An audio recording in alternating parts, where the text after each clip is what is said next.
ಆಸ್ತಿ ಕೊಡಿ, ತವ್ರ ಮನೆ ಆಸ್ತಿಲಿ ಭಾಗ ಕೊಡಿ, ಹಣ ಕೊಡಿ ಅಂತ ಅಣ್ಣ ತಮ್ದಿರ್ನ ಪೀಡಿಸೋ ಮುಟ್ಟಾಳ ಹೆಣ್ಮಕ್ಳಿಗೆ ಈ ವಿಡಿಯೋ ಮಾಡ್ತಾ ಇರೋದು.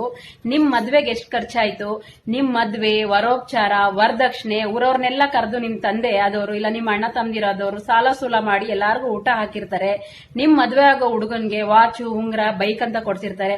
ನಿಮ್ಗೂ ಇಷ್ಟ ಆದಂತ ಒಡವೆಗಳನ್ನ ಮಾಡಿಸಿ ಕೊಟ್ಟಿರ್ತಾರೆ. ನಿಮ್ ಮದ್ವೆ ಆದ್ಮೇಲೆ ನೀವು ಪ್ರತಿ ಹಬ್ಬಕ್ ಬಂದಾಗ್ಲೂ ನಿಮ್ಗೆ ಹೊಸ ಬಟ್ಟೆಗಳಂತೆ, ಒಡವೆಗಳಂತೆ ಕೊಟ್ಟಿರ್ತಾರೆ. ಅದಾದ್ಮೇಲೆ ವರ್ಷಾನ್ಗಟ್ಲೆ, ಅದು 9 ತಿಂಗಳು ಇಲ್ಲ 1 ವರ್ಷ ನಾಮಕರಣ ಮಾಡಿಸ್ಕೊಂಡಿರ್ತೀರಾ, ಬಾಣ್ತನ ಮಾಡಿಸ್ಕೊಂಡಿರ್ತೀರಾ. ಆ ಮಗು ಬಾಣ್ತನದ ಖರ್ಚೇನಾಗತ್ತೆ, ಆ ಮಗುಗೆ ಹೋಗ್ಬೇಕಾದ್ರೆ ಒಡವೆ ಏನ್ ಹಾಕಿರ್ತಾರೆ.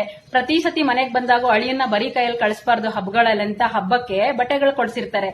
ಇದನ್ನೆಲ್ಲ ಖರ್ಚನ್ನ ನೋಡಿ ಎಲ್ಲ ಖರ್ಚು ಮಾಡಿಸ್ಕೊಂಡು ತಿರ್ಗಾ ನೀವು ಆಸ್ತಿಲಿ ಭಾಗ ಕೊಡಿ ಅಂತ ನಿಮ್ ಅಣ್ಣ ತಮ್ದಿರ್ನ ಕೇಳ್ತಿರಲ್ಲ. ಅವ್ರೇನಾದ್ರೂ ಮಿಡ್ಲ್ ಕ್ಲಾಸ್ ಅಲ್ಲಿ ಹುಟ್ಟಿದ್ರೆ ನಿಮ್ ಬಾಣ್ತನದ ಖರ್ಚು, ನಿಮ್ ಮದ್ವೆ ಖರ್ಚು, ನಿಮ್ ತಂದೆ ಮಾಡಿರೋ ಸಾಲ ಎಲ್ಲ ತೀರ್ಸೋದ್ರಲ್ಲೇ ಮುಗ್ದೋಗುತ್ತೆ.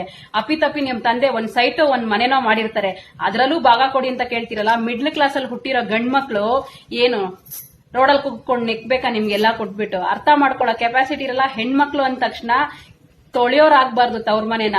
ತವ್ರ ಮನೆ ಚೆನ್ನಾಗಿರ್ಲಪ್ಪ ಅಂತ ಇರ್ಬೇಕು. 2-3 ಮನೆ ಇತ್ತು, 2-3 ಆಸ್ತಿ ಇತ್ತು ಅಂದಾಗ ಗಂಡ್ಮಕ್ಳೇ ಆಗ್ಲಿ ತಂದೆ ತಾಯಿನೇ ಆಗ್ಲಿ ನಿಮ್ಗೆ ಏನ್ ಬೇಕೋ ಸೇರ್ಬೇಕೋ ಕೊಡ್ತಾರೆ. ಆದ್ರೆ ಈ ತರ ತವ್ರ ಮನೆನ ತೊಳೆಯೋ ಕೆಲಸ ಮಾಡ್ಬೇಡಿ, ಆಸ್ತಿ ವಿಷಯನ ಮುಂದೆ ಇಟ್ಕೊಂಡು.